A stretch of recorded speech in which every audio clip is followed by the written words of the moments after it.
কলকাতা টিভিতে আপনাদের সকলকে স্বাগত। আপনাদের সঙ্গে রয়েছি আমি অঙ্কুর। আপনারা সকলেই জানেন, নিট বিতর্ককে কেন্দ্র করে একদিকে সিজেপির আন্দোলন, অন্যদিকে সেই আন্দোলনের পাশাপাশি তাকে সমর্থন জানিয়ে কংগ্রেসের পক্ষ থেকে সাংসদ ও লোকসভার বিরোধী দলনেতা রাহুল গান্ধীর অবস্থান বিক্ষোভ, সবে মিলে যথেষ্ট বেকায়দা এই মুহূর্তে কেন্দ্রীয় সরকার। তারপরেই আমরা দেখেছিলাম জেপি নাড্ডা এবং জিতেন্দ্র সিং তারা কথা বলেছিলেন সোনাম ওয়াংচুকের সঙ্গে হাসপাতালে গিয়ে, এবং সেখানে বেশ কিছুক্ষণ কথা হয় তাদের মধ্যে। তারপর সোনাম ওয়াংচুক একটি চিঠি লিখেছেন জেপি নাড্ডা এবং জিতেন্দ্র সিংকে। অন্যদিকে রাহুল গান্ধীও দাবি রেখেছেন কয়েকটি। সোনাম ওয়াংচুকের পক্ষ থেকে 3টি দাবি, রাহুল গান্ধীর পক্ষ থেকে 3টি দাবি, এই 6 দফা দাবি পেশ করা হয়েছে এই মুহূর্তে কেন্দ্রীয় সরকারের কাছে। আর অন্যদিকে কেন্দ্রীয় সরকারের পক্ষ থেকে জানিয়ে দেওয়া হয়েছে যে নিট বিতর্ক নিয়ে যদি আলোচনা হয়, সেই প্রশ্ন ফাঁস বিতর্কে তারা আলোচনা করতে রাজি। ইতিমধ্যেই একটি সর্বদলীয় বৈঠকের আহ্বান জানানোর কথাও ভাবছে সরকার। এই বিষয়ে ইতিমধ্যেই স্পিকার ওম বিড়লাকে এই বিষয়ে জানিয়েছে যে সেক্ষেত্রে কবে সেই বিতর্ক হবে, সেই তারিখ, কতক্ষণ ধরে চলবে বিতর্ক, এবং এই বিতর্ক চলার ক্ষেত্রে নিয়ম কি হবে, সেই সমস্ত বিষয় আলোচনার জন্য একটি সর্বদলীয় বৈঠক ডাকা হোক। প্রধানমন্ত্রী নরেন্দ্র মোদী প্রশ্ন ফাঁসকে ঘোর পাপ বলেছেন প্রায় 3 মাসের মাথায়। অর্থাৎ একদিক থেকে কেন্দ্রীয় সরকার স্বীকার করে নিয়েছে প্রশ্ন ফাঁস হওয়াটা ঘোর পাপ হয়েছে। প্রধানমন্ত্রী নরেন্দ্র মোদী 3 মাস পর একে ঘোর পাপ বলায় সেই বিষয়টিও স্পষ্ট হয়ে গিয়েছে যে গত 3 মাস এই যে 22 লক্ষ পরীক্ষার্থীর মধ্যে 20 জন আত্মহত্যা করলেন, বা 22 লক্ষ পরীক্ষার্থীর ভবিষ্যৎ একেবারে যথেষ্ট প্রশ্নের মুখে পড়ে যাচ্ছে।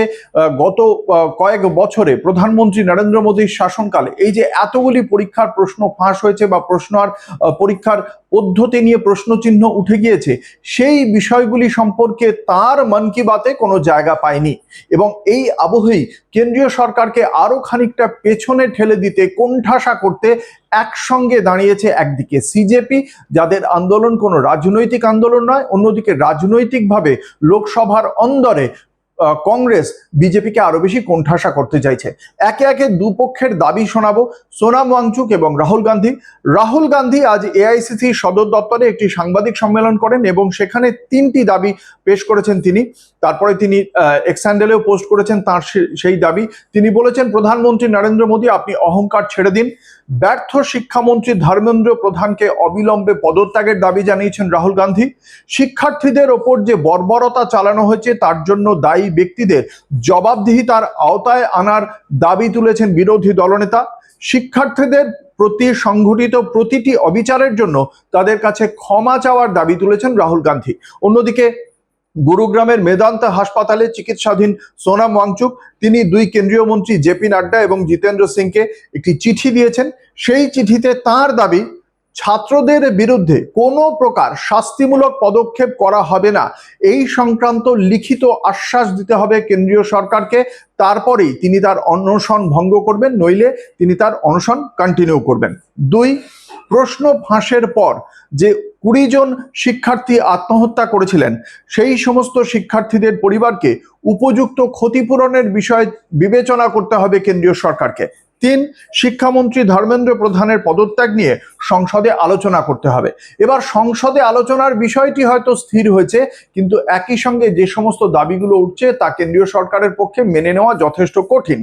যদি তারা এই বিষয়গুলি মেনে নেয়, তাহলে এটা প্রমাণিত হয়ে যাবে যে কেন্দ্রীয় সরকার প্রত্যেকটি দাবি যে দিকে আঙুল তুলেছিল বিরোধী রাজনৈতিক দল কংগ্রেস সহ অন্যান্য ইন্ডিয়া ব্লকের অন্যান্য শরিকরা, এবং সিজেপির মতো ছাত্র যুবদের একটি রাজনৈতিক সংগঠন, প্রত্যেকটি ক্ষেত্রেই তাদের দাবি, তাদের যে ভুল চোখে আঙুল দিয়ে দেখিয়ে দেওয়া, প্রত্যেকটি মেনে নেওয়ার ক্ষেত্রে তারা রাজি হবে। আর যদি তারা রাজি না হয়, একদিকে যেমন অনশন চালিয়ে যাবেন সোনাম ওয়াংচুক, তার প্রতিদিন তার জনপ্রিয়তা আরো বেশি বাড়ছে, সিজেপি আন্দোলনের প্রতি ছাত্র যুব প্রজন্মের মানুষের যোগদান আরো বাড়ছে, এবং তার পাশাপাশি কংগ্রেসের পাশাপাশি অখিলেশ যাদব সমাজবাদী পার্টি, তাদের জনপ্রিয়তাও বাড়ছে। কারণ রাহুল গান্ধী আজকে যখন গতকালই দেখতে পাওয়া গিয়েছিল তিনি যথেষ্ট আঘাত পেয়েছেন, পুলিশের এই যে টেনে হিঁচড়ে তাকে নিয়ে যাওয়ার সময় তার রক্তক্ষরণ হয়েছে, এবং তিনি আজকে বলেছেন সেই রক্তক্ষরণ তার কাছে কোনো বড় ব্যাপার নয়, তিনি জনগণের কণ্ঠ হতে চান।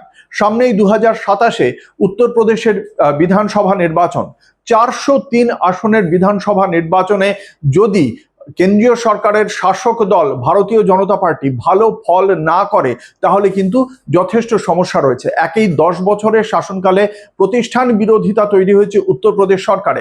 2024 লোকসভা নির্বাচনে 80টি লোকসভা আসনের মধ্যে 43টি আসন জিতে নিয়েছে বিরোধী পক্ষ, 33টি আসন পেয়েছে বিজেপি। অন্যদিকে সাম্প্রতিক এক সমীক্ষায় যেটা দেখতে পাওয়া গিয়েছে তাতে দেখতে পাওয়া যাচ্ছে যে পিছড়ে বর্গ বা ওবিসি অনগ্রসর কল্যাণ শ্রেণীর মধ্যে যারা পড়ছে তাদের যে ভোট, সেই ভোটটা যেখানে 2019 সালে প্রায় 80% পেয়েছিল শাসক দল বিজেপি, সেখানে এই 2024 সালের যে লোকসভা ভোট, সেই লোকসভা ভোটে সেটা কমে দাঁড়িয়েছে 61%। অর্থাৎ প্রান্তিক মানুষ বিজেপির ওপর থেকে তাদের আস্থা হারাচ্ছে, তারা আর তাদের আস্থার জায়গা, ভরসার জায়গা হিসেবে বিজেপিকে দেখছে না, তারা অন্য রাজনৈতিক দলে শিফট করে যাচ্ছে। এই পরিস্থিতিতেই কংগ্রেসও বলছে তারা সংগঠন বৃদ্ধি করতে পেরেছে উত্তরপ্রদেশে। গতবার যেটা দুই দল মিলিয়ে অর্থাৎ 101 আসন পেয়েছিল সমাজবাদী পার্টি, 2টি আসন পেয়েছিল মাত্র কংগ্রেস। ফলে সেই জায়গা থেকে তারা নিজেদের মধ্যে যদি ভালো করে লড়াই করে, নিজেদের মধ্যে সমঝোতার মাধ্যমে, তাহলে লোকসভার মতোই উত্তরপ্রদেশেও তারা ভালো আসন লাভ করবে এবং এমনকি সরকারও গড়তে পারে বলে এমনটাই মনে করা হচ্ছে। 403 আসনের জন্য তাদের পেতে হবে ম্যাজিক ফিগার 202 আসন। সেই 202 আসন কংগ্রেস বা সমাজবাদী পার্টি জোগাড় করতে পারবে কিনা সেটা সময় বলবে।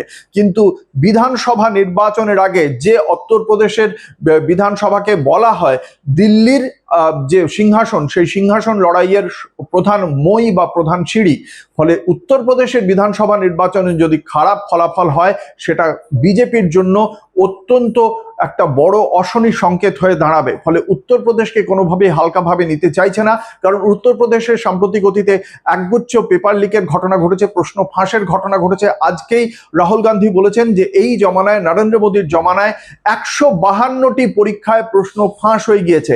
ফলে প্রত্যেকটি ক্ষেত্রে রাহুল গান্ধী বা সিজেপির এই আন্দোলন এই মুহূর্তে যথেষ্ট কোণঠাসা করে দিয়েছে কেন্দ্রীয় সরকারকে। যদি এই আলোচনায় তারা অংশগ্রহণ করে, তার পাশাপাশি শিক্ষামন্ত্রী ধর্মেন্দ্র প্রধানের পদত্যাগের দাবি মেনে নেয়, তাহলেও বিজেপি যেমন ব্যাকফুটে চলে যাবে। আর যদি না মানে তাহলে কিন্তু যুব প্রজন্মের ক্ষোভ আরো বেশি বাড়তে থাকবে। তা যদি ভোটে প্রতিফলিত হয় তাহলে উত্তরপ্রদেশ সহ আগামী 2029-এর লোকসভা নির্বাচনেও যথেষ্ট চিন্তায় রাখবে ভারতীয় জনতা পার্টিকে। ফলে সব দিক থেকেই শাঁখের করাত কন্ডিশনে রয়েছে কেন্দ্রীয় সরকার। কি করবে কেন্দ্রীয় সরকার, তাদের পদক্ষেপ আমরা জানতে পারবো এবং সেই জানতে পারলেই সেই আপডেট অবশ্যই আপনারা পাবেন কলকাতা টিভির পর্দায়। দেখতে থাকুন রাত দিন 7 দিন।